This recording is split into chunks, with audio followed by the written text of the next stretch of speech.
All right. In this recording, I am checking for a few things. We are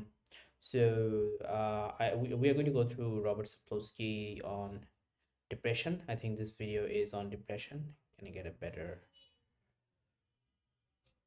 Um, okay, cannot. The title of the video cannot be shown apparently because of this. So we'll just close that small window down, and what we have is on depression in US basically.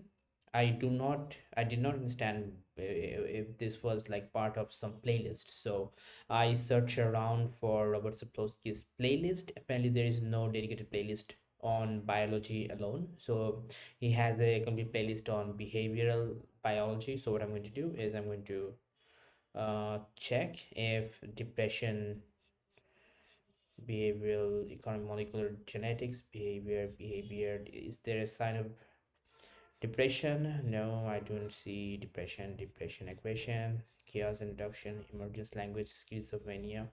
I have a particular interest in watching these two lectures, lecture 24 and lecture 25.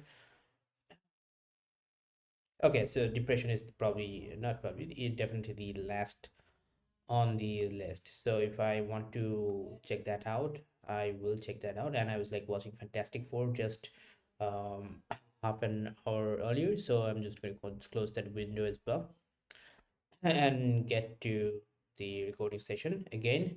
As I was alluding to beforehand, I was checking for a few things. So this video is not going to be something about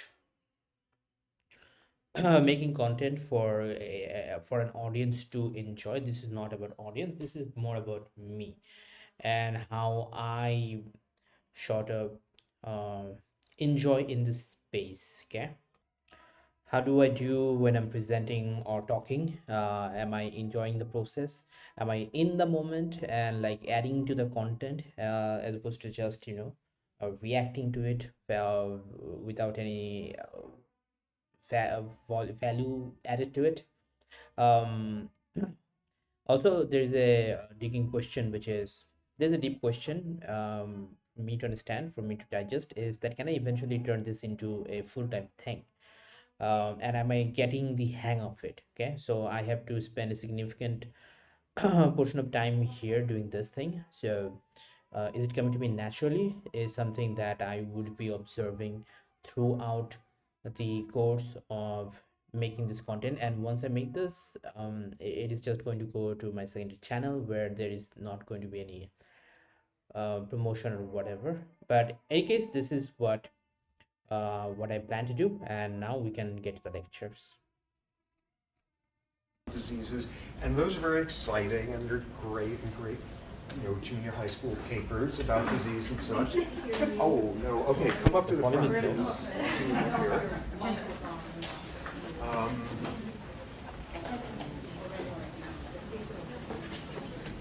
Getting to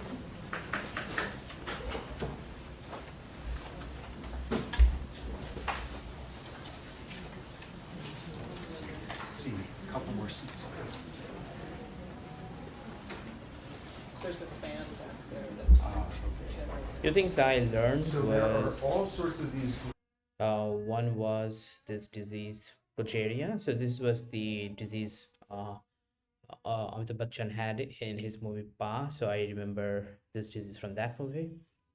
I have no idea what is elephant man syndrome. Should I go for it? No, I think it's just going to Made for TV movie diseases out there. But when you want to come to, say, basic meat and potatoes of human medical misery, there is nothing out there like depression. Depression is absolutely crippling. Depression is incredibly pervasive and thus important to talk about. I'll make the argument here today, a number of things, but one critical thing being that basically depression is like the worst disease you can get. And I'll make the argument for that in a bit. It is. okay. Just a point of contention, and this is something that I can contest throughout watching his this particular video and also the other two videos that I mentioned. Is I want to understand the uh, the core of mood disorders, that I think depression is a mood disorder and actual neurological disorders.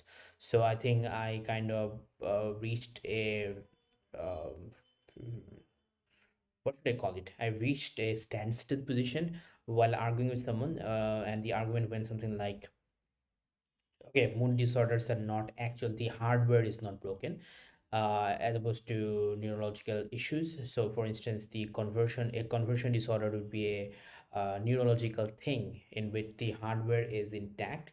It's just the ingredients or substances are misfiring. So that person got me, I think, quite fairly, asking me, "Oh, what do you think happens in mood disorders?" And I said, okay, the chemical imbalances and stuff like that. So essentially it seemed to me those two are the same things, and there were no distinction. So I would probably want to learn today the distinction between them and how to distinguish from one to the other, in terms of, is it a software problem or is it a hardware problem?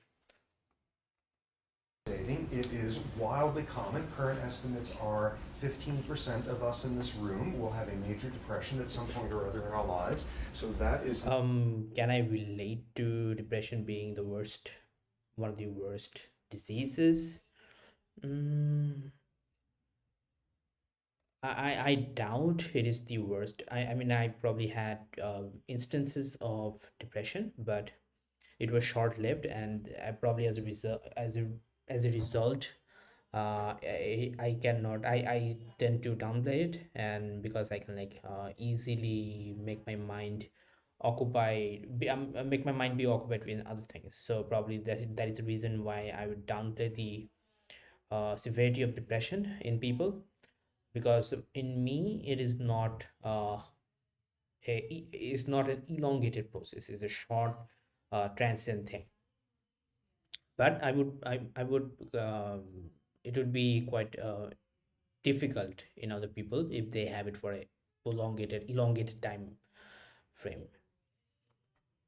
Good. What is also clear is it is worldwide. Currently, World Health Organization says depression is the #4 cause of disability on this planet, and by the year 2025, it's going to be #2 after obesity, diabetes-related disorders. So it is bad news, and it is becoming more common. Okay, so what I'm going to talk about today are seemingly two very, very different topics and tie them together at the end. And what the main point is if you live inside only one of those topics, you're not going to understand this disease at all. First topic being, what does biology have to do with depression? Second topic being, what does psychology have to do with it? Okay, so starting off, first giving a sense of symptoms. And right off the bat, we've got a semantic problem, which is we all use the word depression in an everyday sense. You get some bad news about something, you know, to replace the transmission in your car, somebody disappoints you enormously, and you feel bummed, you feel depressed, you were down for a few days. That's not the version of depression I'll be talking about. Next version, you do have some sort of large, legitimate loss, setback, whatever, losing a job, unemployment, death of a loved one, and you are extremely impaired by a sense of malaise for weeks afterward. And then you come out the other end. That's sort of what I'll be talking about. But even more so, what I'll focus on is the subset of individuals who, when something like that occurs, falls into this depressive state, and weeks and months later, they still have not come out the other end. Terminology, the everyday depression that we all have now and then, that sort of version. The second one, the something awful happens and you feel terrible for a while and then come out the other end, a reactive depression. The third version, where you are flattened by it for long periods afterward, a major depression. And what you also see with people with major depression after a while is it doesn't take something awful externally to trigger one of those again. Okay, so what are the symptoms about? If I had to define major depression in one sentence, I would say it's a biochemical disorder with a genetic component and early experience influences where somebody can't appreciate sunsets. And that's what this disease is about. So I think I'm going to ponder on this, a bit of meta commentary. which is I need to make sure that when I'm delivering, I am doing two things simultaneously. One, I am learning, and two, the audience is enjoying the process of me learning, or at least it is entertaining for them. So I have to come out of the mindset of marking out for myself whenever I learn new things or interesting things, and get into the habit of making it enjoyable for my audience. And the second thing is to the particular example of my take on depression, as I mentioned previously, maybe few seconds or few minutes ago. In my own mind, in the course of the like 2 or 3 minutes that has been passed, it wasn't an enjoyable conversation. It was more of me venting and less of me being useful or productive or insightful for that matter. So I do feel like better way of delineating or highlighting that to an audience is to basically point out to the loss of a loved one, or I think the second point Saplosky mentions, Robert mentions, which is a lingering loss or impairment. Uh, any case, basically a lingering loss that you feel um,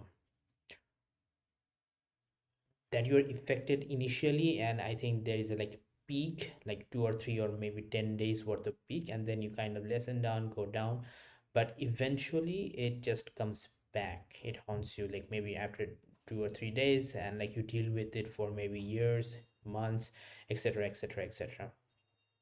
So that to me is something that I can relate, and I feel like if I frame it as such, it is accessible to everyone in the world, because if most people would have had some form of loss in their lives, I think people viewing this content would be much better, would be in a much better place to appreciate what I say. So, and also the about the framing of the question and the about how I framed my rationale behind learning it. That I felt like was phrased very poorly. I feel like it would just take people out of the discussion.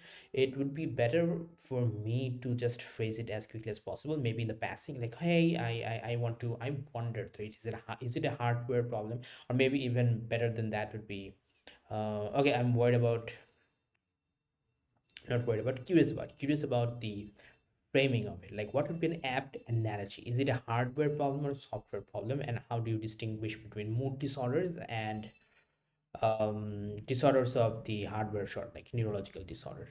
Because even in my mind, as I like utter these words, I'm kind of okay. It's not going to be a hardware problem. It's like not like your brain is being bashed and something is wrong there. It's a software problem, and everything you have in your brain is software, right?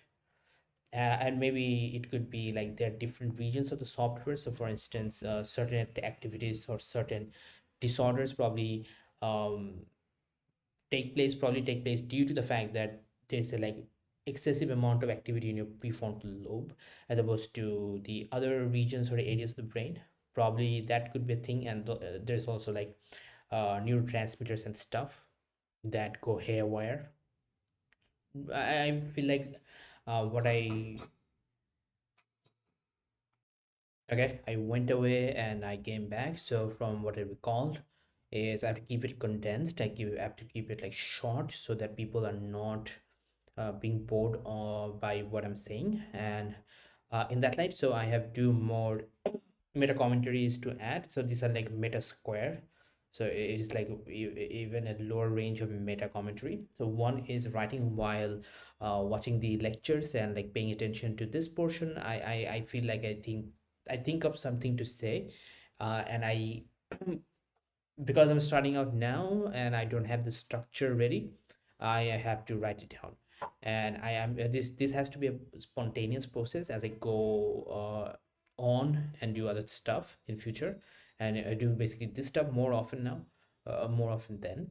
I feel like this would be much more spontaneous as it happens to Destiny. And number two, the second thing that I wanted to mention was creating structure. So, for instance, I could pause my video and add meta commentary. So, I feel like Destiny does it, and when he engages with his chat. One clear example of that would be him framing things such as okay, a common misconception people have about this, and then he basically delivers his piece. Okay, so I feel like I can do something similar in which I like pause and say, okay, so here's a meta commentary on what I did, because my content is like catering to basically getting started with learning, and as opposed to Destiny, who is in the pseudo educational sphere where he's teaching, and you are watching him react for the fun of it, and also you're watching him learn and learning yourself. My endeavor is slightly different, I guess. Think about it, that is a very sad thing. Okay, I have to refocus on the definition. A definition is key. It is a biochemical disorder with a genetic component. An early experience influences when where somebody can't appreciate sunsets. An early experience influences where somebody can't appreciate sunsets, and that's what this disease is about. Okay, so the two keywords that I'm going to remember are, and I'm going to use a different pen to pen it down: biochemical disorder. Again, biochemical disorder. I am not going to contend with the genetic component, because genetic, sure, you have a propensity to fall victim to it, but the core issue is biochemical disorder. And if there is going to be a distinction between mood disorders, and um, neurological disorders. So this is going to be the key question I would try to seek to get answers today. Look at some of our major diseases, somebody with cancer, somebody crippled by heart disease, and you see the most unlikely things out there. You see somebody saying, well, obviously I'm not glad I'm dying of cancer, but without this disease, I never would have realized the importance of friends. I never would have reconciled. There has to be a name for this phenomena where, say, you should do something but you're not doing, but it just happens to be the case that you can't do this thing any longer, and then you feel like a reflective sort of nostalgia, not nostalgia, but reflective sort of kind of appreciation for the thing, and puts you in a better position to do that thing the next time you have the opportunity.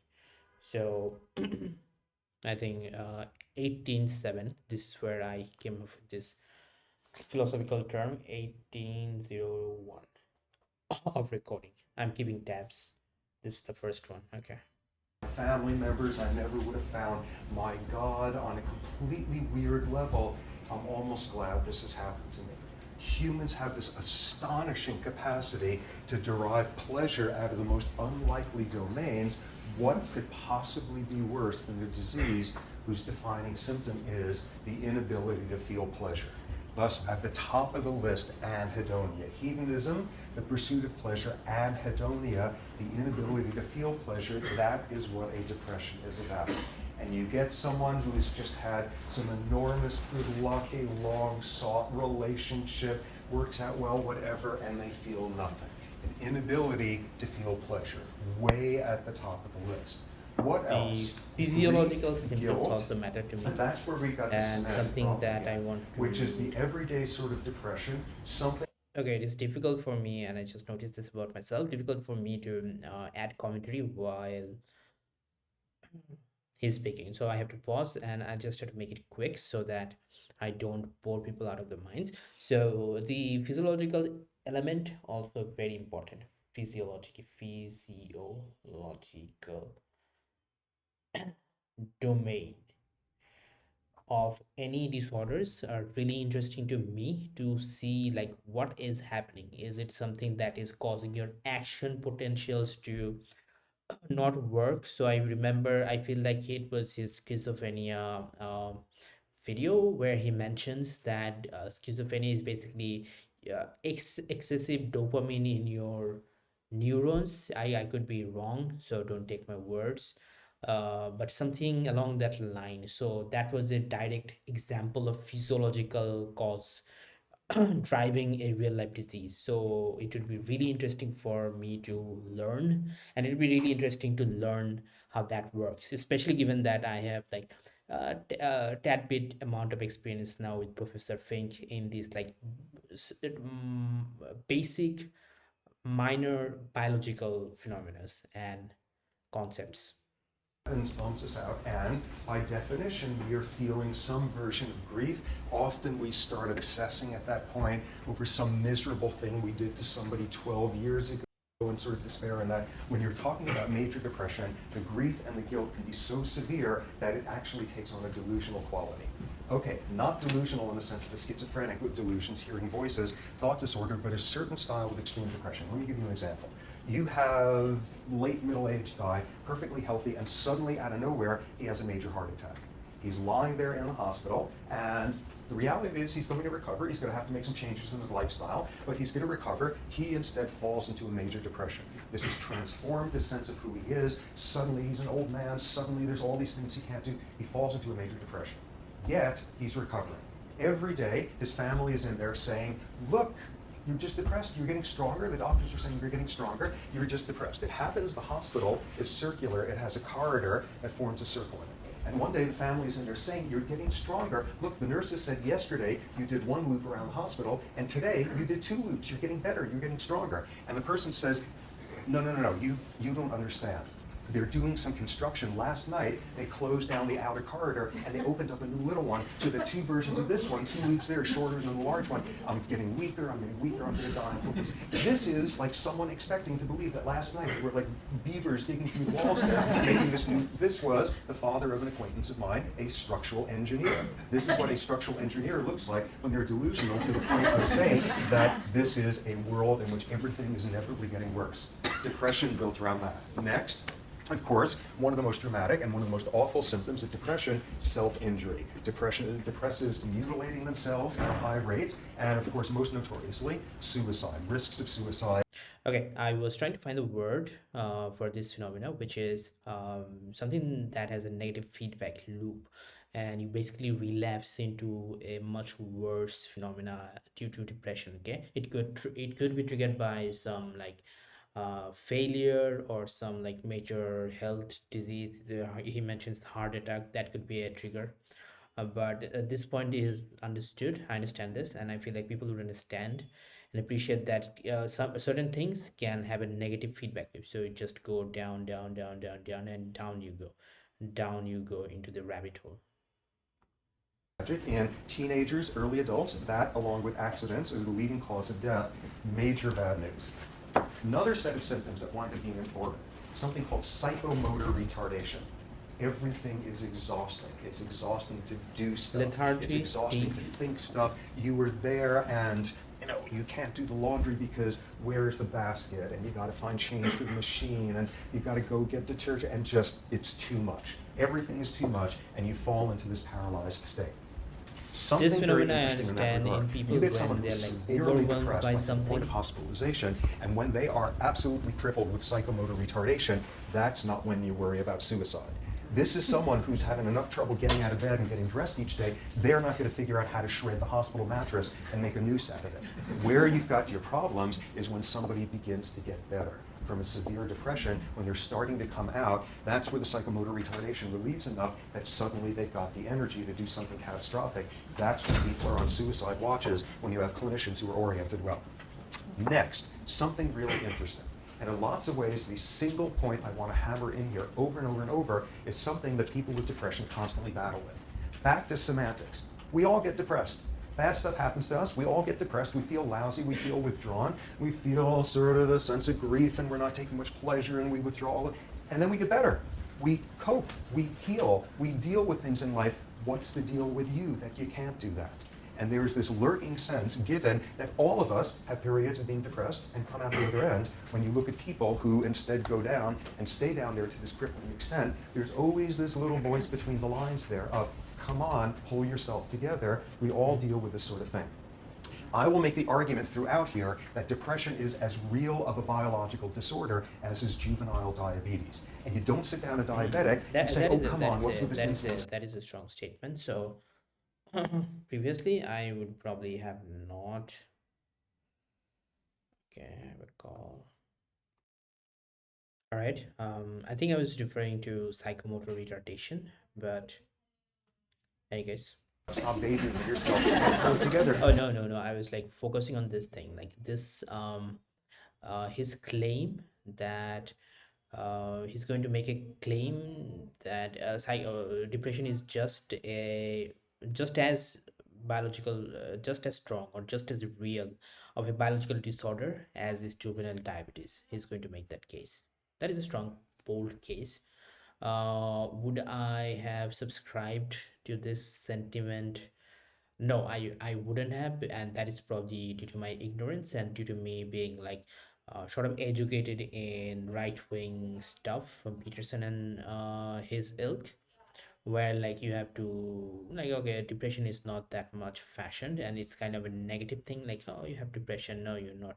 And maybe there is a strong case to be had about some people who actually have a symptom there, and there is an actual reason for them to feel that way, which again is kind of paradoxical, because if they did, that would be considered a hardware failure and not a software failure. So maybe the reason they succumb to depression is because there is this lack of experience that uh, experiences that make you seek out like what is the meaning or purpose of life, and you have that, and that becomes a part of experience that protects you against other stuff. Okay, so like the first level is you have certain experiences that makes you want to seek out like the self-help stuff from Peterson, and then there's a ring to it.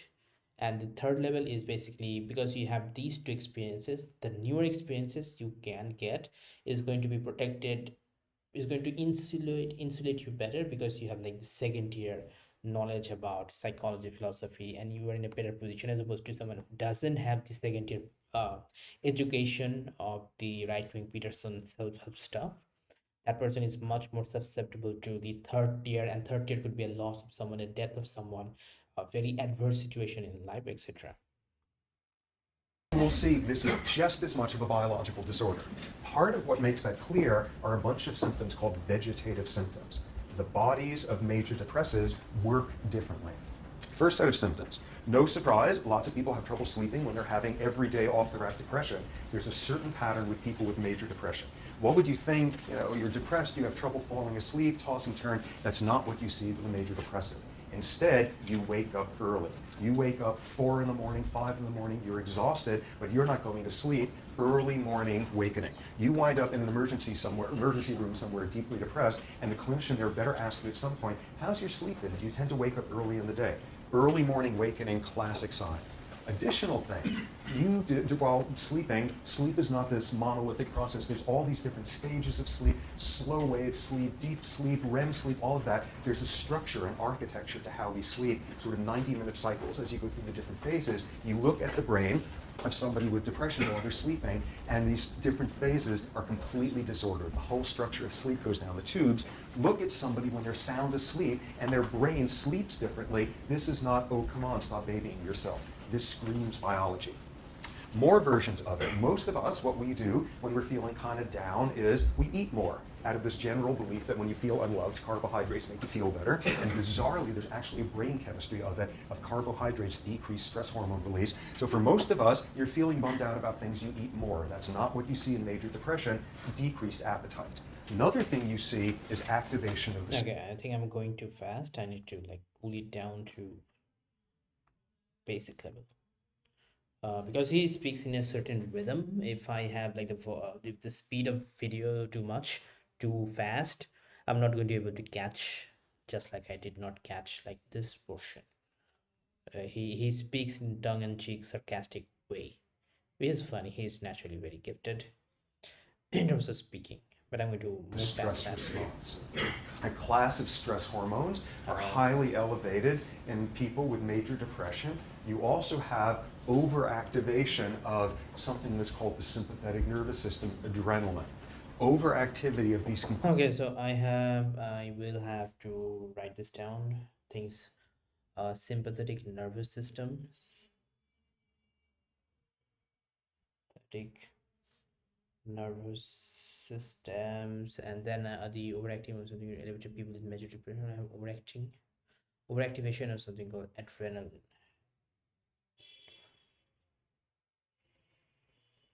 Okay.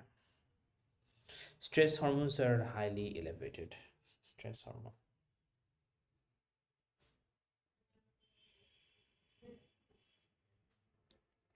So these fall in the endocrine system. So we'll have to learn more about that.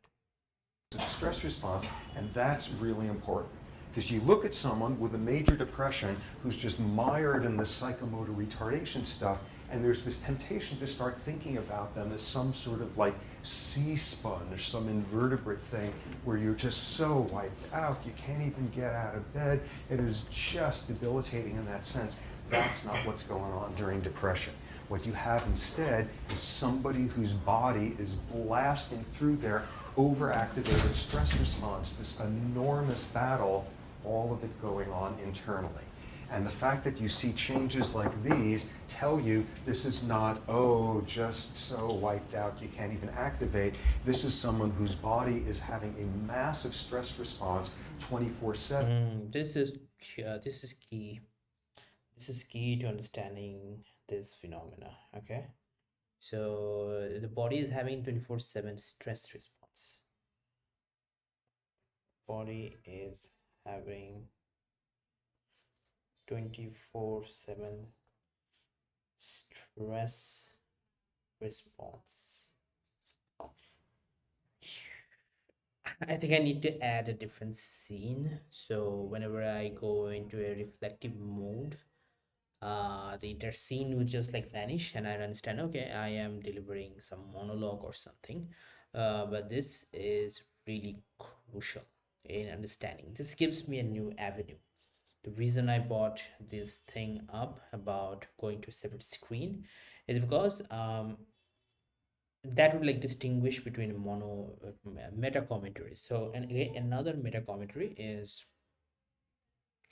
um I'm like the person who likes to have different ways of thinking. So this is a new layer or new lens of thinking, new mode available for me. Okay, and it's not like I'm an avid thinker and I think a lot, but I think I know small stuff. Like I only have 3 or 4 toys to play with. This is another toy, 5 toys. Okay, 5 or 6 toys, and the goal is to, and I have people who are really successful in this domain probably have like thousands of toys to play with. So that would be the distinction. But I am appreciative of the fact that I just got a new toy to play with and think through this lens. Okay, think through this lens that, oh, this person is not just like lethargic and like dead. No, this person is having a 24/7 stress response. This is like new. There's a huge battle going on, and it's all internally increased metabolic rate, increased muscle Yes, tone, right. all of this again screaming biology. The final thing that says tons of biology is lots of people with major depression have rhythmic patterns to the depression. You will Oh, get what is somebody that? where they will fall into a depression, where it will have 2 months of extreme severe symptoms, debilitating, come out the other end, and a year and a half later, the exact same pattern, a year and a half later, exact same thing.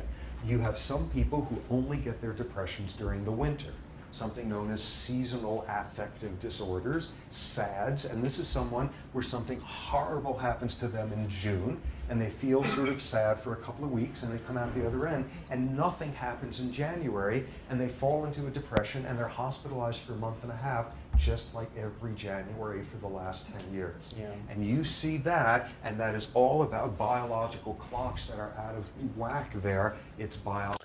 That is a nice phrase to have, biological clocks that are out of whack. So this process I can relate because again, not so much interesting for my audience, but very much interesting and therapeutic for me to admit and to be able to confess and be able to blurt out that yeah, I faced it. Yeah, for 5 years and kind of understand now, kind of seeing what I went through. My case was different because I was not aware of what I was feeling, and I had like enough to distract me, nudge me from the hyper focus sense of okay, now I have to deal with this. I was like busy and restricted to other things and other places, so I just kind of breathed through. But now in hindsight, hearing this, okay, I kind of faced this in a small scale scenario, not like I was a severe depressive person, but just a tiny bit, okay? I can relate to it, is the idea. This is not, oh, come on, pull it together. Oh, come on. Okay, so hopefully what that begins Biological clocks out of whack, and oh, come on, put it together. Two nice phrases. to introduce is the notion, amid all these debilitating symptoms, these are ones that are about biology, these are bodies working differently. So starting to focus in more on the biology of it. What's going on in the brain in major depression? Yes. What I'll start off with is the chemistry of it. Cool. Okay, what we got here, do not panic if you are not sort of familiar with this and have not wanted to think about science since high school sort of thing.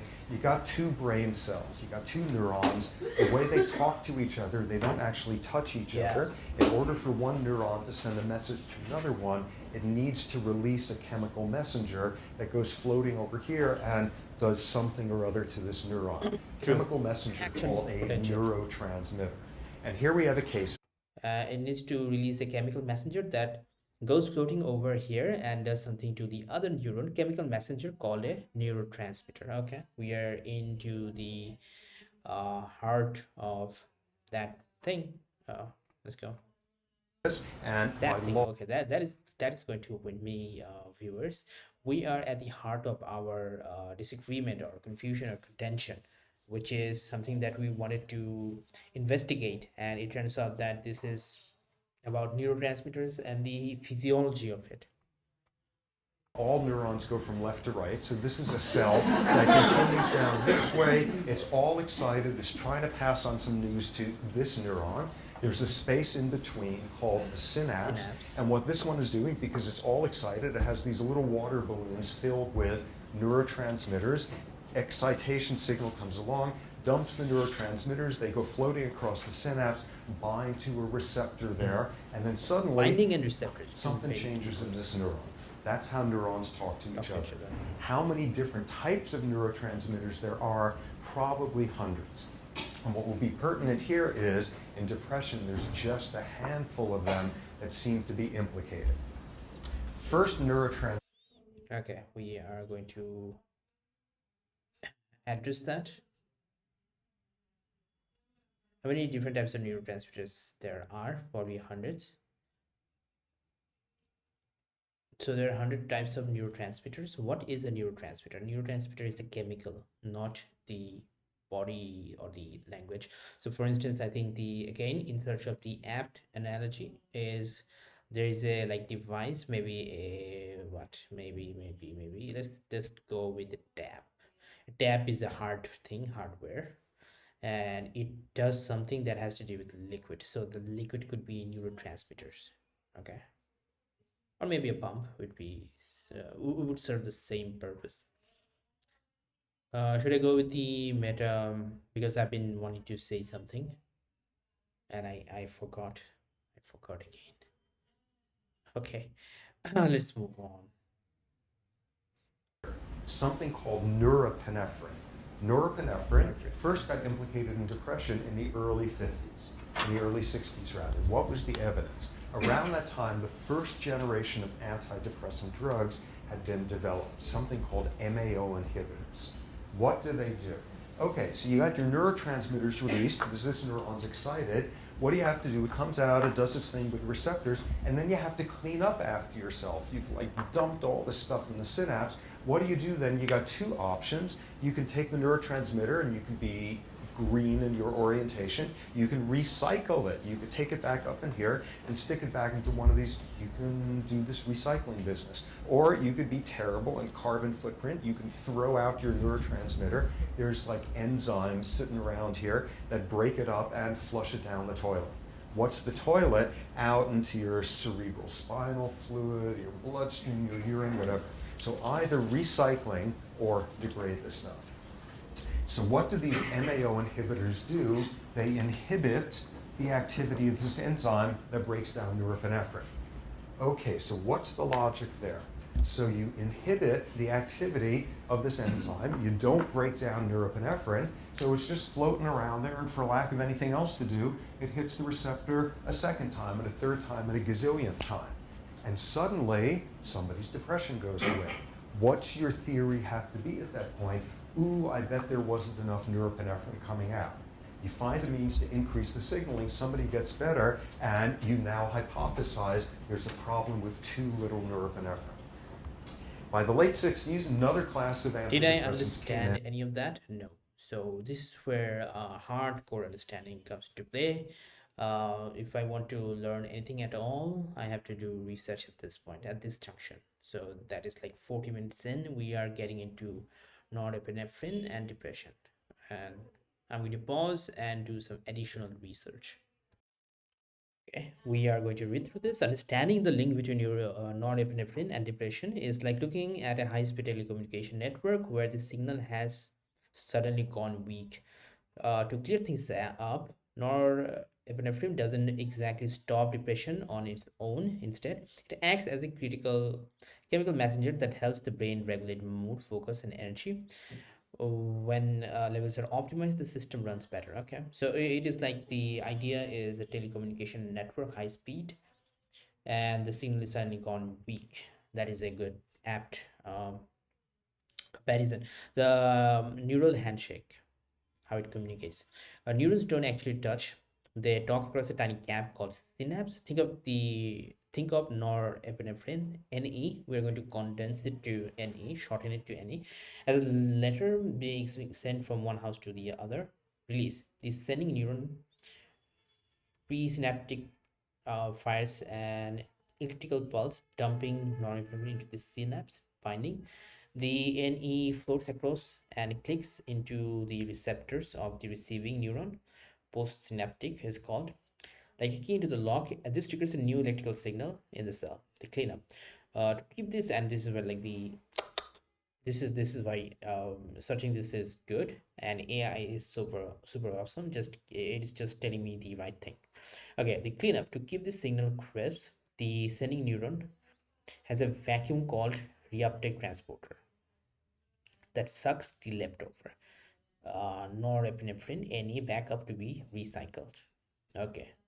In many people with depression, this communication is sluggish. Either not enough norepinephrine Ne is sent, or the vacuum is too aggressive, leaving the receiving neuron waiting by the phone. The discovery, a medical accident. We didn't find the link between norepinephrine, nephrine, norepinephrine, and depression through a planned search. We stumbled into it in the 1950s. The blood pressure clue. Doctors were using a drug called Rosaprint to treat high blood pressure. They noticed a side effect. Many patients became severely depressed. Researchers found that um, Rosaprint depleted the brain supply of norepinephrine.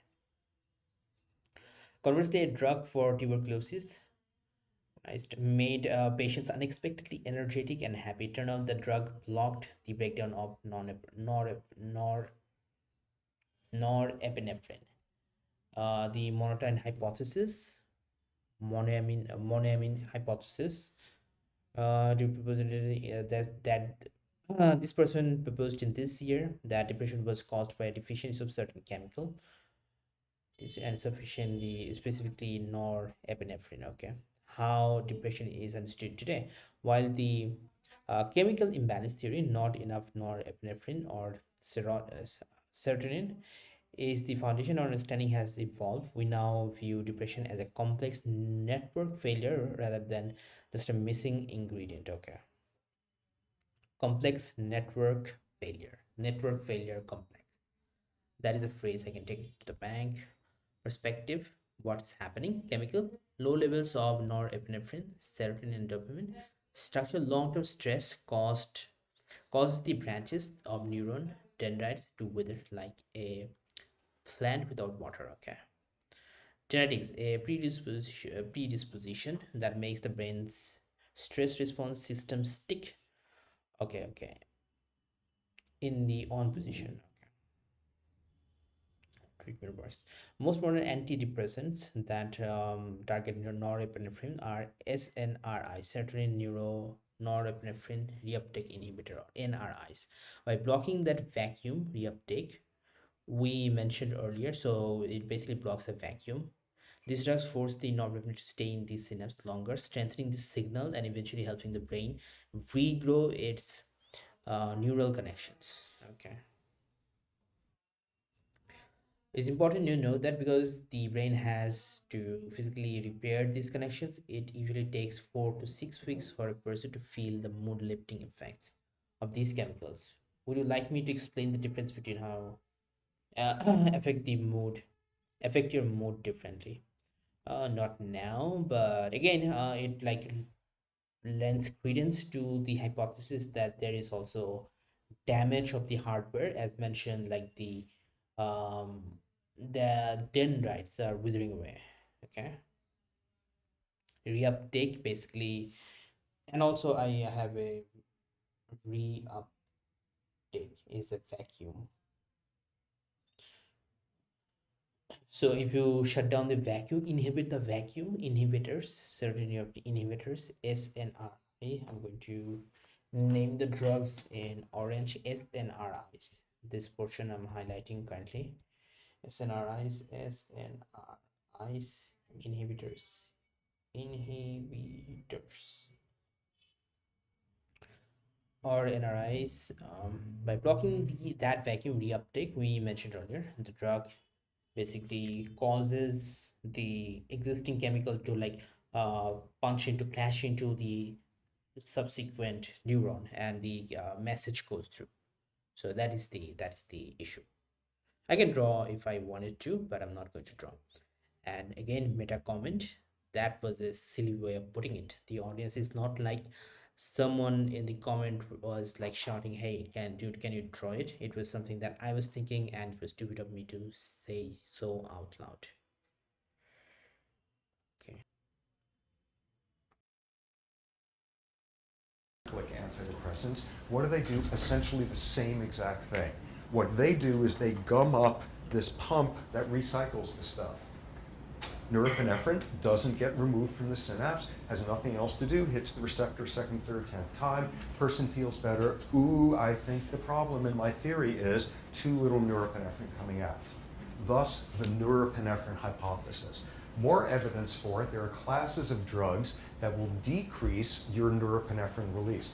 Why would you want to do that? In some parts of the body, an excess of norepinephrine has something to do with high blood pressure. So you take a class of drugs, something called reserpine, and what it does is it disintegrates these things. And thus, you don't dump as much norepinephrine.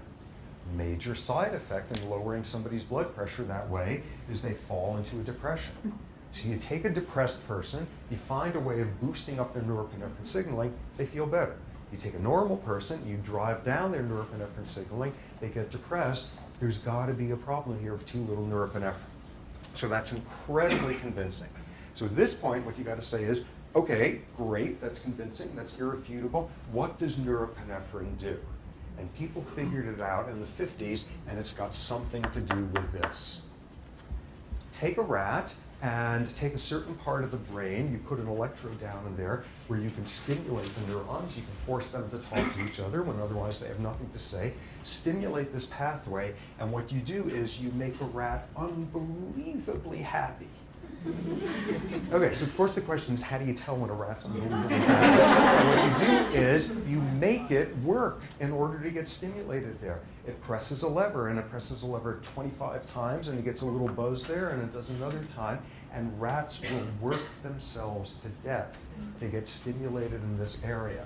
It is better than food. It is better than sex. If they're addicted to a drug and going through withdrawal, it is better than the drug. And what you see is this mediates pure pleasure. And this was called the pleasure pathway in the 1950s. So of course you look at it, and then what you have to then say is, ooh, do we have the same pathway? Can I get a new one? Can I get a second one? Shortly after that, people went looking and saw the exact same thing in humans. And this would be during neurosurgery, sort of classical neurosurgical techniques. You don't anesthetize the person.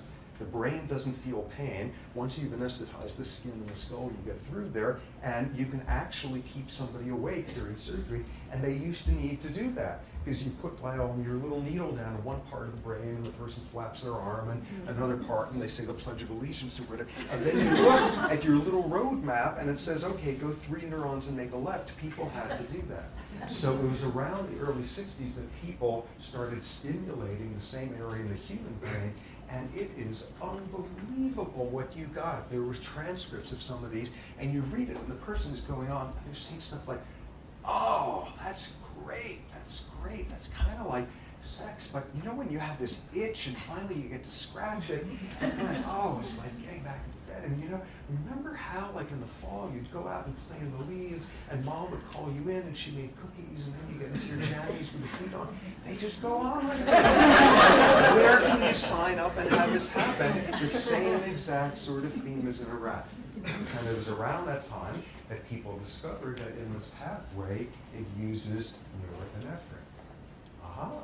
So if you've got a shortage of norepinephrine in that part of the brain, what have you just explained? That's the loss of pleasure.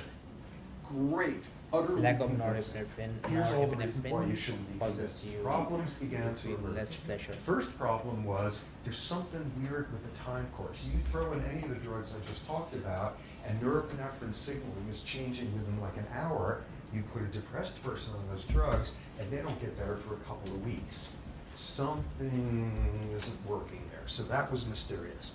Next problem was, it turned out norepinephrine is useful in this pathway. Another neurotransmitter turned out to be even more important, neurotransmitter called dopamine. Dopamine, cocaine works on dopamine systems. So suddenly norepinephrine is just a minor player in this pleasure pathway stuff. But the biggest problem came in the late 80s with the introduction of Prozac. Prozac, which is an SSRI, a selective serotonin reuptake inhibitor. What that does is work on a completely different neurotransmitter system, this neurotransmitter called serotonin. What that drug does is it does the same deal, it stops the reuptake, increased serotonin signaling, and then what's your hypothesis? Ooh, you give somebody a Prozac SSRI, they feel better. I bet you there was too little serotonin. So it was during this period where there was just endless tragic, drive-by shootings of norepinephrine people by the serotonin crowd and the other way around. Huge, huge controversy. And of course, like the middle of the road liberals, and why can't we all get along, would start sort of suggesting that, oh, maybe it's got something to do with norepinephrine and serotonin and dopamine and everybody hold hands and and that's absolutely what's going on. The best evidence at this point, to be insanely simplistic, is that dopamine has something to do with the anhedonia, an absence of dopamine. The absence of norepinephrine has something to do with the psychomotor retardation. The absence of serotonin is this obsessive sense of grief. And interestingly, Well, these are like major, major, major revelations. So if I don't like plot this out, like give it up. So just outlined what he just outlined is lack of dopamine is anhedonia, the absence of dopamine, absence of pleasure, I guess. Lack of dopamine, lack of dopamine, the anhedonia,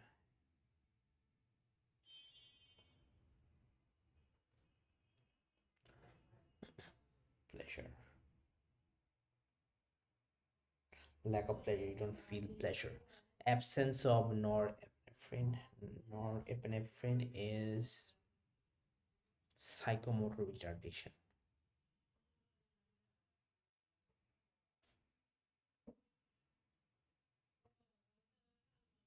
Retardation. The absence of serotonin is the obsessive sense of creep.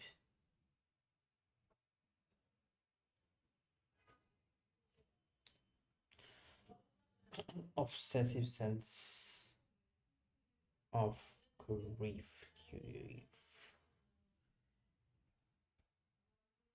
Supporting that notion is you can have an obsessive sense of something else. You can have an obsessive need to keep your utensils perfectly symmetrical and obsessively wash your hands 8 hours a day. Obsessive compulsive disorder, that's helped by SSRIs like Prozac as well. SSRIs.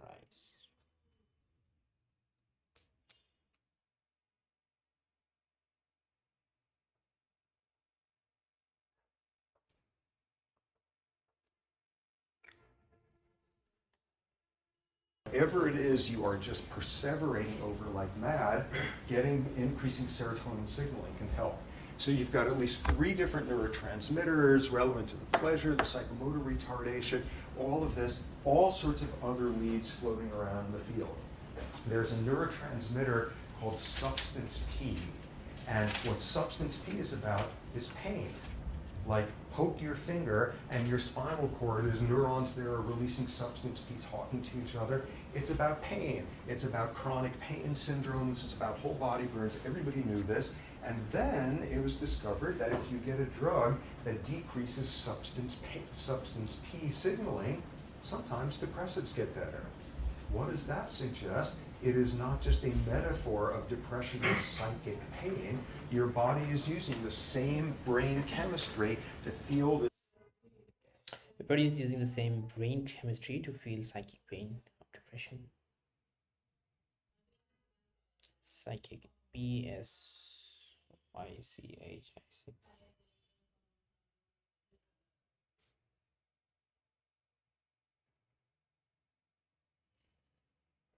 Same pathway basically. of psychic pain of depression as just telling you, ooh, I just stubbed my toe. Same pathway. Interesting similarities there. Okay, so we got something about the neurochemistry.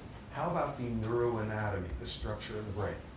And what you've got here is, this is the human brain. This is exactly what it looks like. It comes in colors. And this was this formulation that came out during the 40s called the triune brain concept. So we dispensed with neurochemistry. Thus far, we were working on neurochemistry, and now we can look into neuroanatomy. So with neuroanatomy, this is like the hardware that we're dealing with. And neurochemistry is basically the signal. If you're like considering the example of a telecommunication network, that would be the signal. And since we're dealing with human brain, neuroanatomy is basically the headquarter of the telecommunication system, whatever. It winds up being really, really explanatory. Down here at the bottom, we got the really boring nuts and bolts part of the brain. And this was termed, this is the reptilian part of the brain. Take a lizard, and it's basically the exact same stuff down there. What does this part of the brain do? Like regulatory, boring things. It measures your blood glucose levels, or if your blood pressure is dropped, it sends out a signal to tighten up your blood vessels. Just total boring plumbing type issues. Sitting on top of it is a much more interesting brain region called the limbic system. Limbic system is about emotion. You don't see a big limbic system until you get to mammals. Lizards are not famous for their emotional lives. Limbic system is much more about emotive stuff, fear and lust and anger and rage and poignance and God knows what. What you've got there are all sorts of ways where the limbic system talks to this part of the brain. And what it does is, rather than you being hemorrhaged, ooh, park this brain where your body getting cold, whatever, you're some, elk, and there's some scary other elk there that's got you all upset, and you start secreting stress hormones. That's your limbic system saying, ooh, I don't like the smell of that guy, talking down there. All sorts of means by which your emotional part of the brain can talk to stuff down here. Then you got the really interesting area. Up on top, the cortex. cortex, all sorts of creatures out there have cortexes. We got more than anybody.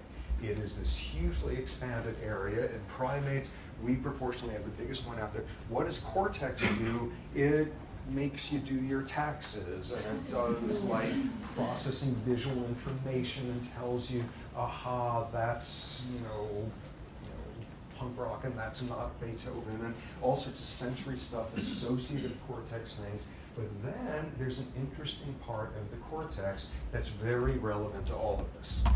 Okay, suppose you finish the lecture, you go outside, unexpectedly you are gored by an elephant. What are you going to do? No. You are going to activate your stress Stress response. Okay. You may feel a sense of grief at that point. You may kind of hunker down at that point, a little psychomotor retardation.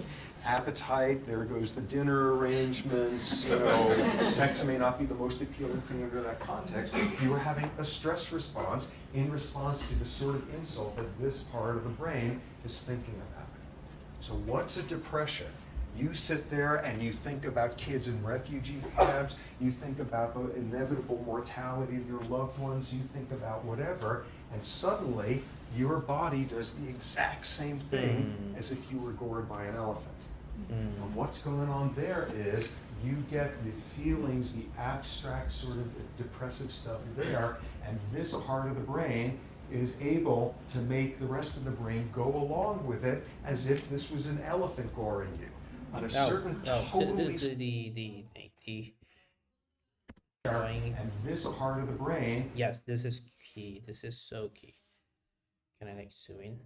Yes, super, super. So this is going to be key. is able to make the rest of the brain go along with it as if this was an elephant goring you. Yes. So in a nutshell, that is depression. In a nutshell. So it's basically a response that should not warrant certain level of chemical to be released because you're not being hunted down by an elephant and gored to death. So this is the motivation, or this is the self-help type of shit. Okay, so basically it aligns your level of response to the actual crisis. So if there is a crisis, you need to have that level of response, emotional stress response to that. Emotional response to that. If there is not a crisis and you're still having that level of emotional response, you're going to screw something up.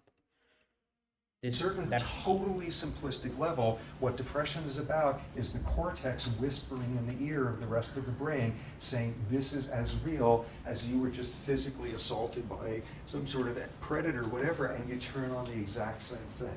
On a very simplistic level, what a depression is a cortex having too many sad thoughts and getting the rest of the brain to go along with it. Okay, so that's how you think about depression, which is insanely. And we are like at an hour mark, and this is the most crucial or relevant. I think I'm going to pause for a bit, and we're back. I'm sure I was in the middle of something and I was like marking out something he said. Your cortex is like having the wrong thought and like communicating, whispering to the rest of the brain about something that was not happening. And that was like basically the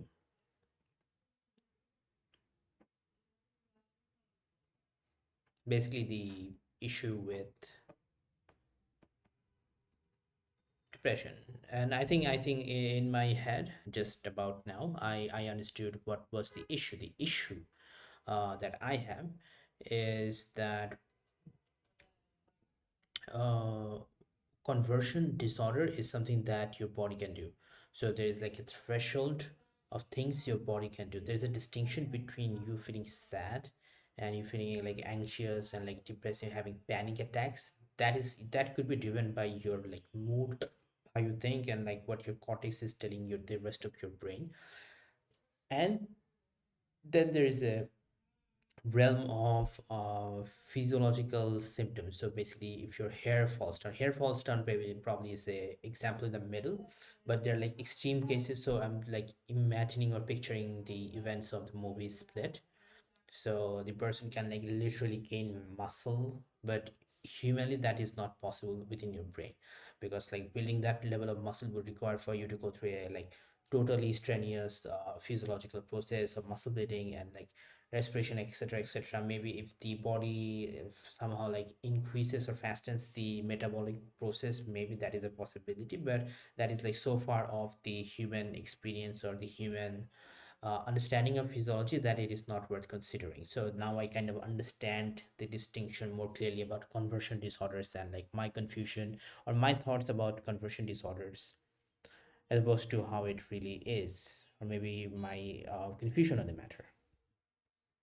Yourself a pair of scissors and just and separate that part of the brain from the rest of it, and you're home free. That's your, oh yeah, right. Well, that's certainly an advance in medicine. That is a medical procedure. It is called a cingulotomy. The part of the cortex called the anterior cingulate, a cingulotomy or a cingulate bundle cut. And what you do is you sever this pathway, and people get less depressed at that point. Okay, when does this happen? This is someone where every type of medication and every type of therapy and electroshock interventions and all of that has been tried, and every combination, and they're still on the back ward of the state hospital slashing their wrists every 3 months. That's when people try this. And the amazing thing of this desperate measure is people get less depressed at this point. Okay, so at that point you may want to look at that and say, well, anything else about these people when you've gone through there and just snipped away? Mind you, this is not a frontal lobotomy. Frontal lobotomy is doing something very undefined up there, but instead you're disconnecting here. What else is up with somebody when you've just disconnected part of their cortex from the rest of the brain? Ooh, insofar as the cortex can come up with abstractly sad thoughts and get the rest of the brain to go along with it, maybe the cortex also comes up with abstractly pleasurable thoughts and gets the rest of the brain. Have you just wiped out somebody's ability to have abstract pleasure? Absolutely. So suddenly you are off and running with a great philosophy term paper. Ooh, it's important that we have pain in order to have pleasure and all. This is nonsense. You get someone who's a candidate for this procedure back in the state hospital there with a wrist scarred over, and this is not somebody a whole lot of abstract pleasure anyway. So what does this tell us? You come up with some ridiculously simplistic explanation that, ooh, you make it impossible for this sad part of the brain to whisper sad thoughts to the rest of the brain. The best people in the field thinking about this can't come up with anything a lot more sophisticated than that. So that tells you something about the brain structure with depression. Final bit of biology here, hormones. What do hormones have to do with it? One very important domain of hormones. You take somebody and they're having problems with the class of hormones, thyroid hormones. What thyroid hormones are about is maintaining your metabolism, keeping your body warm enough, all that sort of stuff. If you have a severe shortage of thyroid hormone, lots of things happen, including you fall into a major depression. Hypothyroidism is associated with major depression. There's an autoimmune disease called Hashimoto's disease, which involves problems with secreting thyroid hormone, and that's a basic feature of it. And somebody comes in and you diagnose it and you give them normal levels of thyroid hormone, and away goes their depression. Lots of lessons with that. First one is, best estimates are about 20% of major depressions are undiagnosed hypothyroid syndromes instead. The next one it demonstrates is you better, when somebody is thinking about your psychiatric state, you better have somebody there who's thinking about your nutrition, your hormone levels, your nothing about what's going on here is independent of the rest of the body. So a big role for thyroid hormones. Next domain of hormones being relevant. You take women. You take women and they have a higher incidence of major depression than men do, approximately twice the rate. In addition, women have their highest vulnerability to depression at certain points in their reproductive life histories. After you've given birth, a post-parturition depression, around the time of your period, around the time of menopause, all of these scream biology. So you look at why women have elevated rates of depression, and there's biology, there's all sorts of other schools of thought that have gone into it. There are ones having more kind of sociological, framework, lack of control can cause depression in society after society. Women traditionally have less control. No wonder they fall into more depression. There's another school that focuses on a certain style of emotional differences you see Okay, so between lack of genders. control can cause depression. This is a like line. Like one of the I'm thinking like what would constitute a crisis of the mind? So it could be like the example he provided, like being caught by an elephant, and your brain probably perceiving ordinary events as being equivalent to that. But also there could be like some events that could trigger that kind of response when you're not in control, so lack of control. I'm to stress that point. Cortex crisis, false alarm, false alarm, cortex crisis, legit alarm is going to be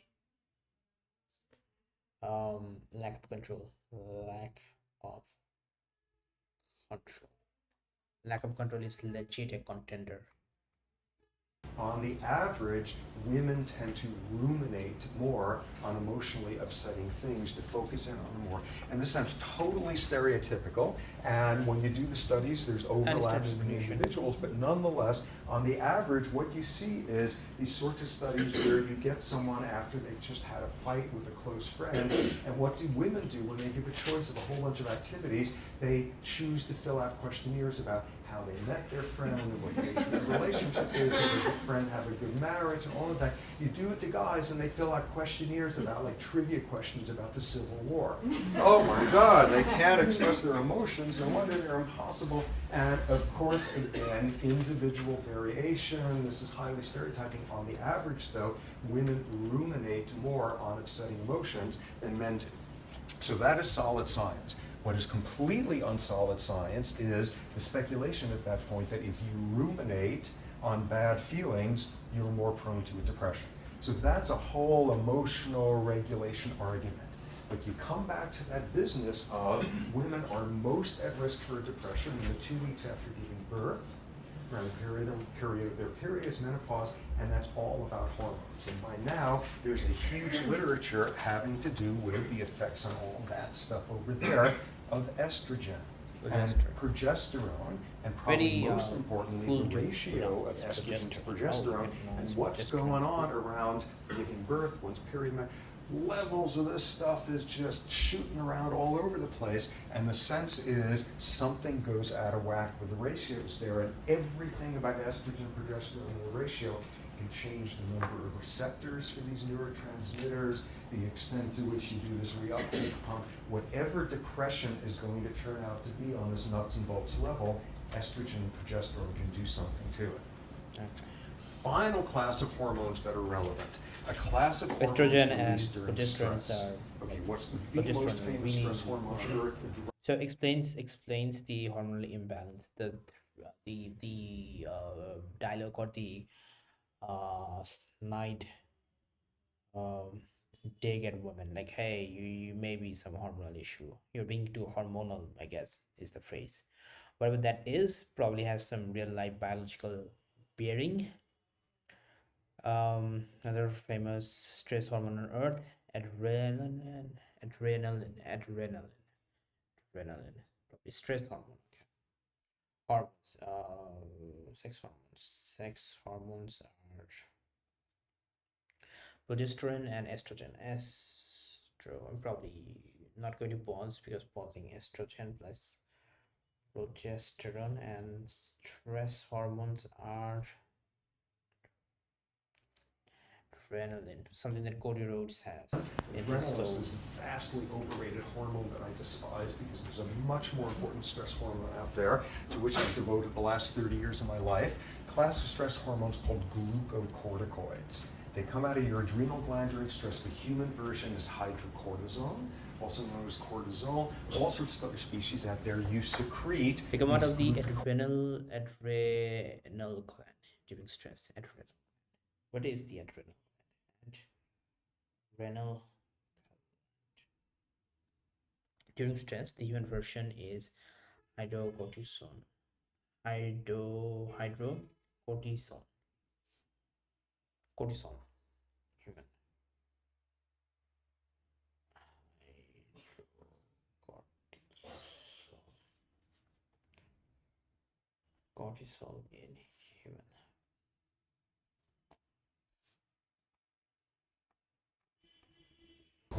When you are stressed.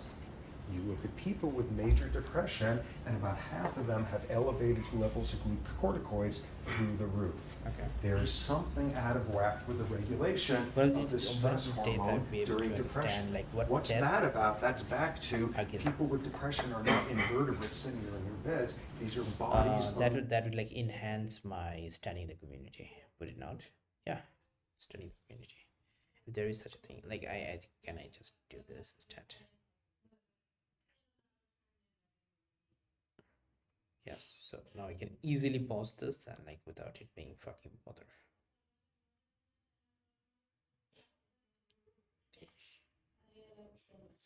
Stress hormone, and during depression. What's that about? That's back to people with depression and not invertebrate sitting on their beds. These are bodies undergoing massive stress responses. Going massive stress responses. There's a huge emotional battle going on, all of it inside their heads. So elevated stress hormone levels. What's very clear is you get exposed to a lot of glucocorticoids and you're more at risk now for depression. You can see this epidemiologically. You get people, and statistically, before their first major depressive episode, something awful, stressful occurs. And that's where this happens, and this is the subset of people who stay down there far longer. Have one of those first depressive episodes due to some stressful event, you come out the other side eventually, you were no more at risk for depression than anybody else. Along comes a second major stressor, and you fall into a depression, come out the other end, no more at risk for than anyone else for depression. Somewhere around the fourth or fifth stress-induced depression, something happens and things start cycling on their own there, and you no longer need a major stressor to cause you to get depressed like that. That's when the clocks are off and running. That's the transition. Okay, so major stress can predispose you towards depression. More evidence, there's a disease called Cushing's disease, where people secrete boatloads of this glucocorticoid stuff. People with Cushing's fall into depressions. There's a whole bunch I have of to know now diseases where which people have to episode be of treated House. with lots of Course glucocorticoids. this. They fall into depression. What are glucocorticoids doing? A whole lot of them, and your brain gets depleted of dopamine. And you're right back in this domain. That's probably neurochemistry, how you get there. Okay, so what do we got at this point? We got something about brain chemistry depression. We got something about the structure of the brain. We got something about hormones. You are a card-carrying biological psychiatrist, and that's all you need to know about the subject. And if that's all you know about the subject, you are going to be pitifully bad at making anybody get better. Because all of this knowledge winds up being effective for treating maybe 30, 40% of depressives. The vast majority of people, the antidepressant drugs don't do a whole lot there. All you got there is modern cutting-edge biology stuff, and that's not enough. So what I'll transition to here is now talking about the psychology Yeah, of depression. psychology, fine. Because you better have that piece in the story, or else you're absolutely useless. Starting off with, I make apologies here, but I actually have to say the name of Sigmund Freud here, because he winds up being very relevant to depression. Freud, back when, dealt with this puzzle of the difference between we all get depressed and come out the other end, and the subset of people who crash. The turn of the century Viennese term for people who come out the other side, mourning. You mourn something and you recover. Turn of the century Viennese term for major depression, melancholia. And Freud in this famous essay said, why is it that a subset of us fall into it? And okay, what's the difference between mourning and melancholia? And he came up with a really interesting model. Okay, according to Freud, you have this is like legit philosophical slash psychological debate and distinction and like insight. So just like increased my appreciation for Freud. that he can like delve into this falls kind of in the impressive use of language domain for me personally. So now that I get to learn mourning versus melancholy, this is cool. Thanks, Freud. You're Mixed nice. You're a nice feelings dude. and You're a ambivalencies nice about dude. everybody you love out there. You love them and you hate them and you resent them and you yearn for them and you reject them and all that Freudian stuff. So, in this Freudian view, you have lost a loved one. That can also be a loved concept, a loved goal, a loved thing. You have lost a loved one. What happens then is, in most people, you are able to focus on the love and the sense of loss. You mourn and you come out the other end. In Freud's view, what melancholia is about is the subset of people who can't put the negative feelings in the background, and instead you are awash in the love and the hate and the regret and the pain and the delight and all of that. And what a depression is this wallowing, this melancholic loss in the ambivalencies you have about the lost loved one. It explains tons. No wonder you have the grief. Lose somebody and go through the mourning business and only one thing is wrong: you've lost this loved one. Lose somebody with melancholia and two things have happened: you've lost the loved one and you have now lost the opportunity to ever make things better with them. No wonder you have the guilt. You're sitting there saying, thank God I'm finally done with this person. They are never going to control my life. How can I think such a thing like that? Sudden crippling guilt, all sorts of other symptoms. And out of this came this wonderful soundbite: depression is aggression turned inward. Because you've got nobody else out there to have these arguments with. That has to go to the repertoire. Okay, depression is aggression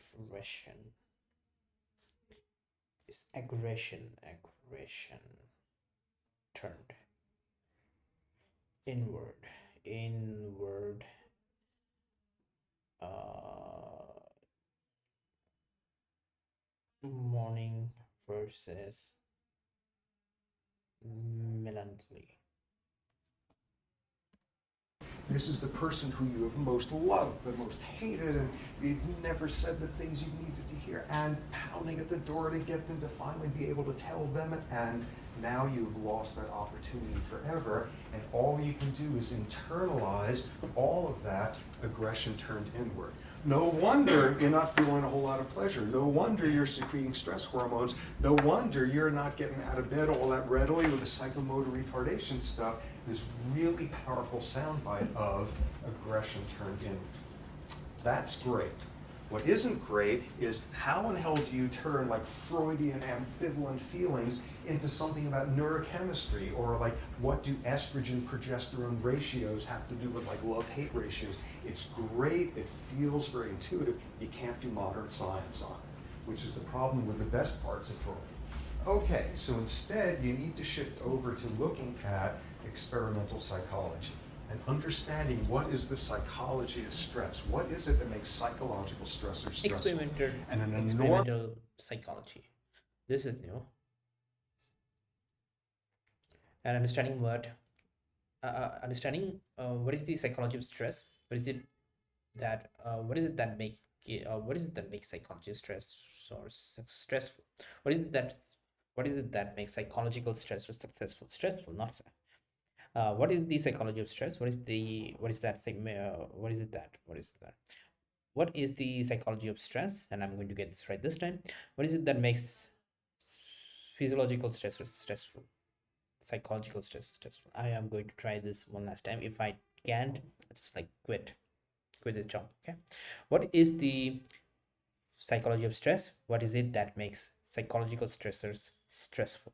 Yes, I did it. And enormous Literature now shows that for the same external misery, you feel more stressed, you turn on a stress response, you have more risk for stress-related disease if you don't have outlets for the frustration caused by the stressor, if you feel like you have no control over what's happening, you have no predictability as to when it's occurring, and you don't have anybody's shoulder to cry on. This is what psychological stress is about. And what a depression is pathological extremes of the. Okay, so this is just going to be really crucial. So this might even can be like uh, clipped and framed, and that would be like really useful to some people. So I'm going to just reiterate because I found this profound. For the same external misery, you feel more stressed. You turn on a stress response, you are more at risk for stress related disease if you don't have outlets for frustration caused by the stressor. So you need to have an outlet. You need to have an outlet, is the issue. I'm going to like jot this down. Outlet solution. Outlet to let this one out. You cannot uh no, I don't know where I'm going with this, but you need an outlet. If you feel like you have no control over what's happening and you have no predictability as to when it's occurring, and you don't have anybody's shoulder to cry on, this is what psychological stress is about. And what a depression is pathological extremes of this. So depression is basically this extreme end. You fall into the cognitive psychology soundbite of what a depression is. It's learned helplessness. It is learning. Whoa, whoa, whoa. Cognitive psychology soundbite. Cognitive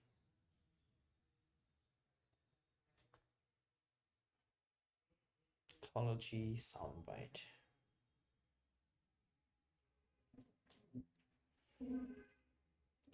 Learned helplessness.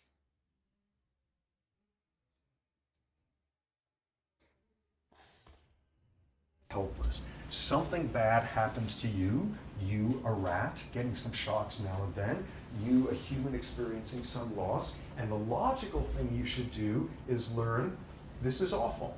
When I'm in this situation, there's not a damn thing I can do about it. It's awful, I feel terrible, but this is not the whole world.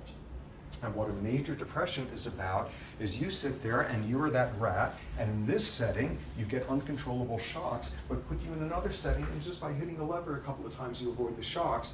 You don't bother doing it because you've learned to be helpless.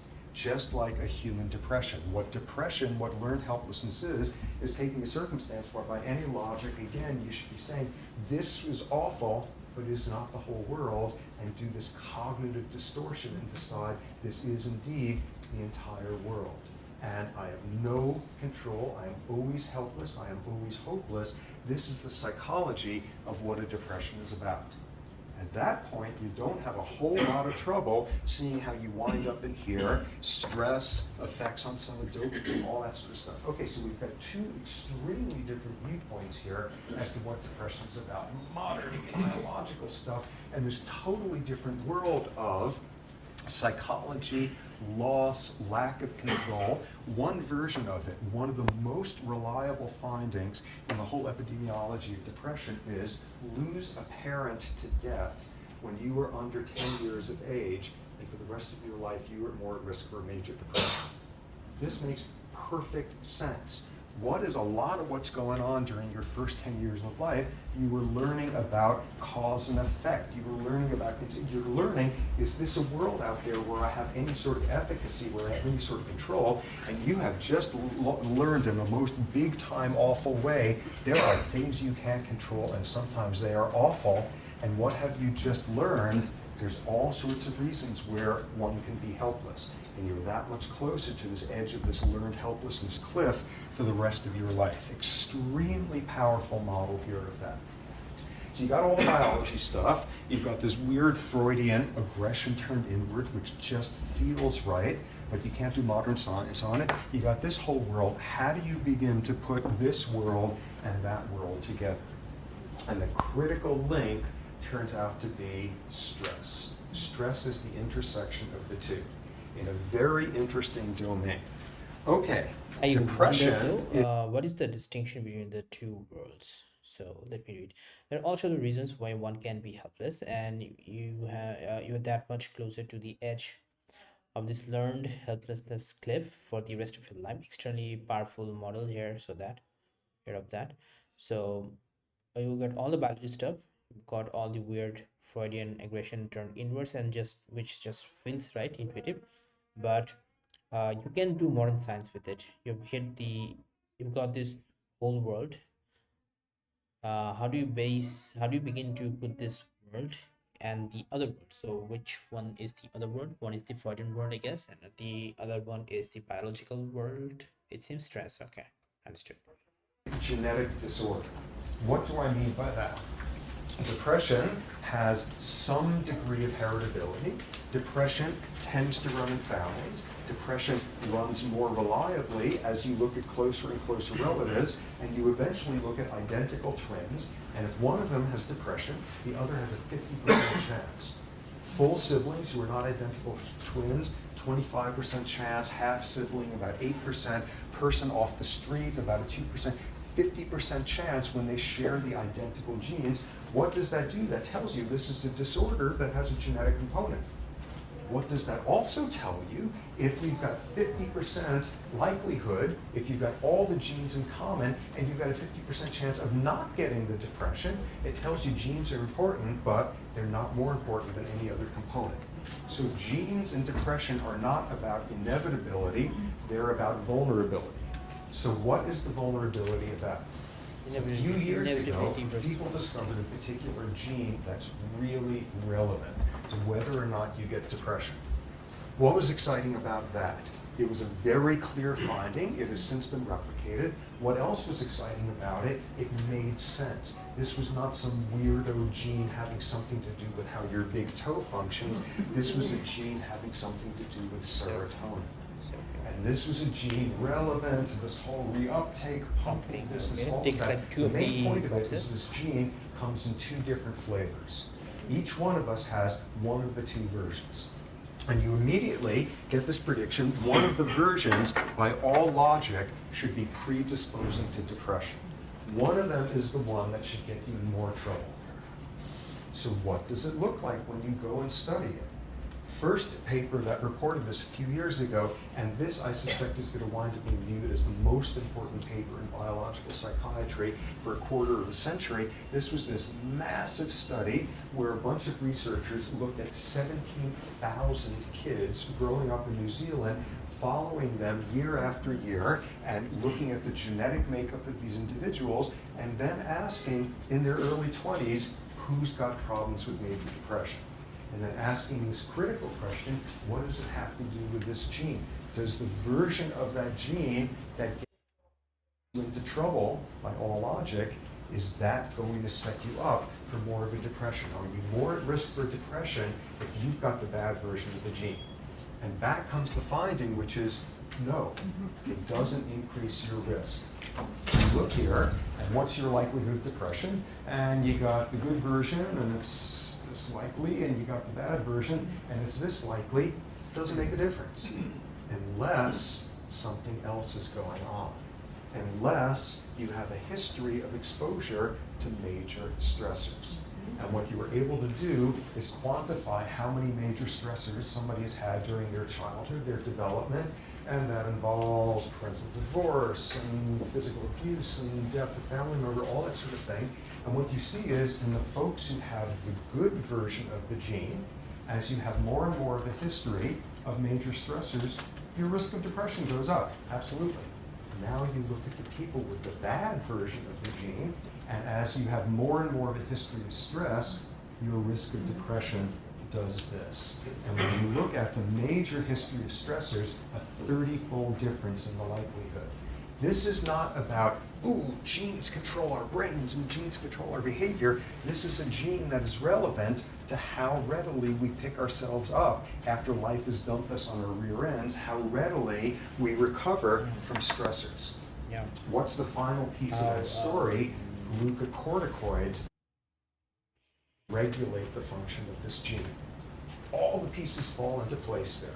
Wonderfully logical, and suddenly you have a way of taking this whole world. How readily do we pick ourselves when life dumps us on our rears?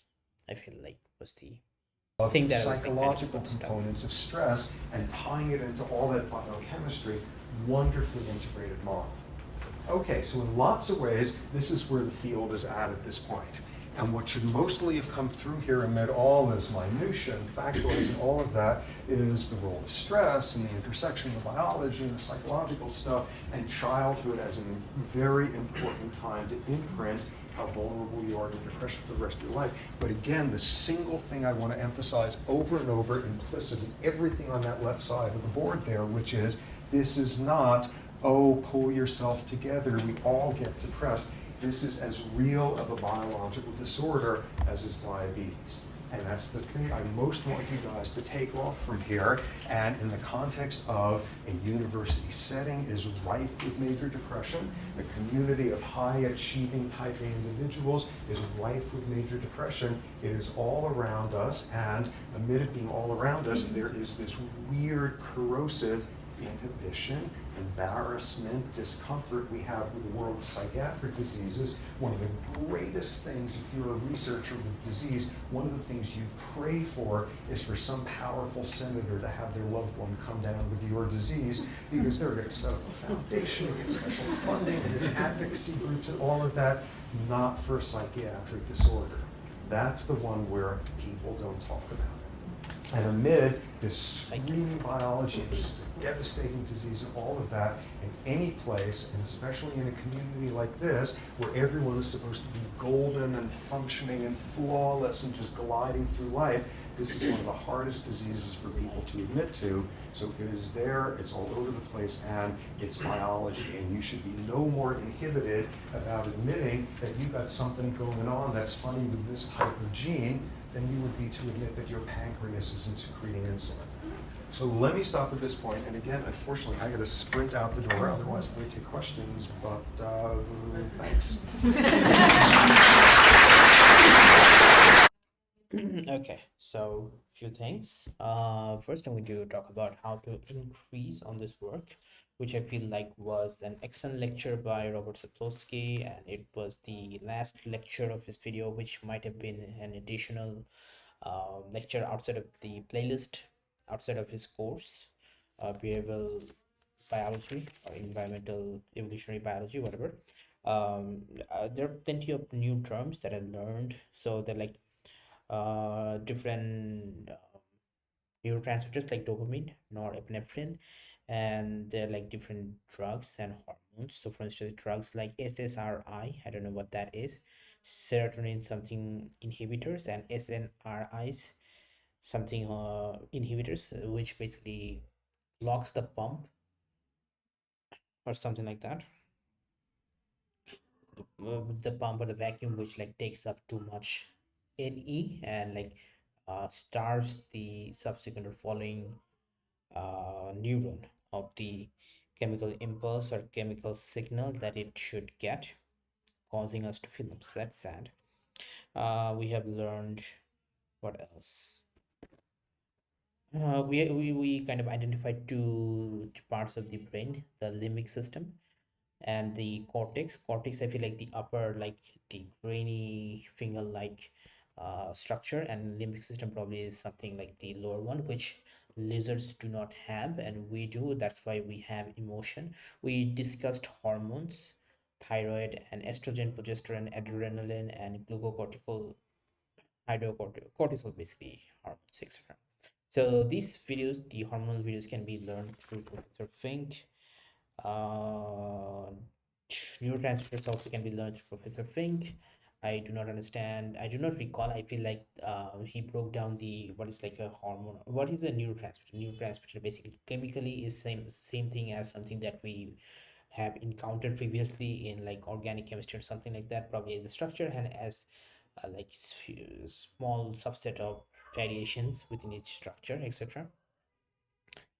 He also, Professor Fink talks about the different places from which it is excreted, so that is also crucial as well. Learned a great deal about cognition, like cognitive psychology, then depression in different like forms, the like societal component. I understand now the importance or relevance of stress in all of it, and especially I think like the most important thing is like what like environmental factor on you, and you basically having a chemical reaction, basically misfiring of your chemical reaction, basically misaligning crisis response. is a good place, and that will be all from the the video. And now back to meta commentary on the video, which I feel like is a total success. Should I like increase this? Yes, total success because of the following few reasons.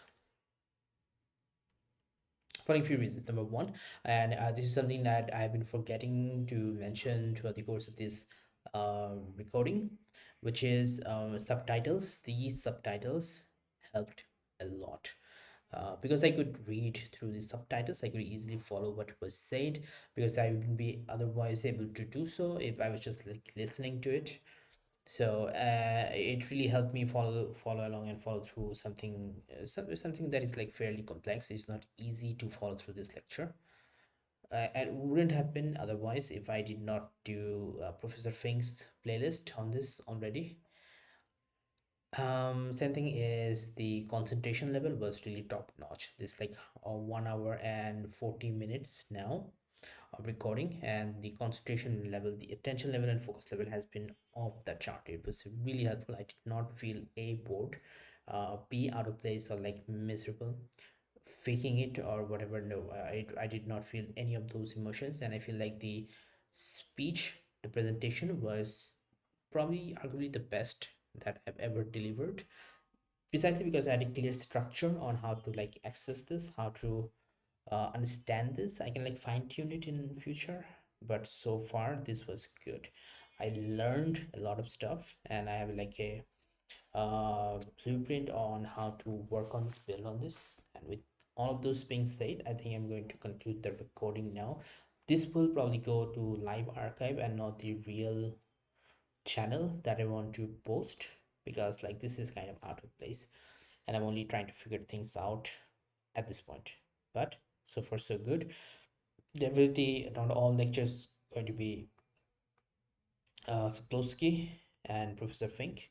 Not all of them are going to be this great of a lecture, and come up with subtitles. So we'll have to figure those things on a case basis, and understand like how to make this content piece of content interesting for the audience. But so far I'm content with what I did, and that should now finally conclude the recording. 1 hour 41 minutes and 30 seconds.